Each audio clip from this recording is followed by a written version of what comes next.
Today's lesson is about the be plus to infinitive structure with the simple past tense of the verb be.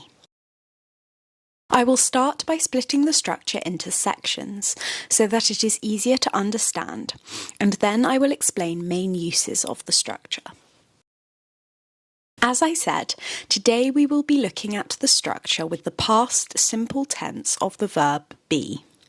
But let's start by refreshing our memory of the present simple tense. The present simple tense is also known as the simple present tense, and the simple present tense of the verb be is I am, you are, he is, she is, it is, we are, you plural are, they are.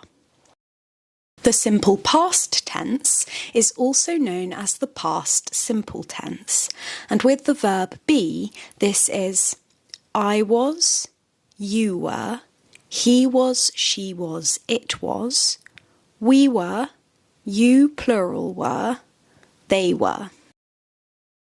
Here are the two different tenses side by side. And again, in this video, we are focusing on the past simple tense. Don't forget that this tense also has a negative form. I was not, you were not, he, she, it was not, we were not, you plural were not, they were not. So we have covered the first part of the structure, the verb be in the simple past tense. Now let's look at the plus to infinitive part of the structure. Please note that it is the active infinitive we are looking at today. If it is active, the subject performs the action. If it is passive, the subject receives the action.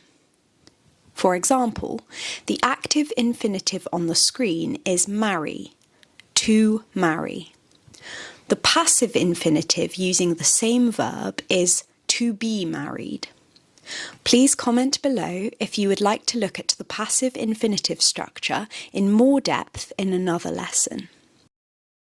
So the active infinitive is the basic form of the verb. For example, marry. Then we add to marry. Now let's put the parts we have discussed together in order to form the complete structure. I was to marry. You were to marry. He was to marry.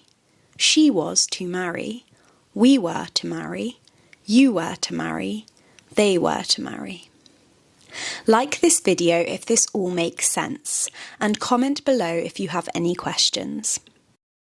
Now that we know how to form the be plus to infinitive structure, it is important to note that we don't usually use this in everyday speech.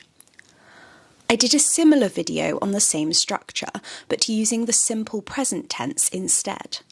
I will link this below if you'd like to check it out. If you have already watched it, you may remember that we often see that structure in classical texts and newspaper headlines. It is less common for today's structure to be used in newspaper headlines because headlines are current and present. Today's structure is most often used when discussing either a plan that never happened due to unexpected circumstances or a predetermined situation. For example, if we take a look at the previous newspaper headline, if you watch my other video, you'll understand why is missing from the headline. But the headline's intention is Shirley Bassey is to sing for the Queen, meaning Shirley Bassey is going to sing for the Queen. If we used today's structure instead, the headline would read Shirley Bassey was to sing for the Queen. However, on its own, this is confusing because it implies that whilst she was going to sing for the Queen, she is no longer going to sing for the Queen. It makes us ask why. Instead, the headline would probably give a reason. For example, Shirley Bassey was to sing for the Queen, but her flight was delayed, so she didn't arrive in time. An unexpected circumstance. Another example is, they were to meet at the shop, but her bus was cancelled. More colloquial or common ways of saying the same thing are, they were supposed to meet at the shop, but her bus was cancelled. They were going to meet at the shop, but her bus was cancelled. The other use of the be plus to infinitive structure with the past simple tense of be is for a predetermined situation. This is often used in narration. For example, little did Dorothy know she was never to see her home again. A more common way of saying this is, little did Dorothy know she was never going to see her home again. I was never to see my garden again. I was never going to see my garden again. Thanks for watching. Come back next time for a lesson on the structure of the passive infinitive in English.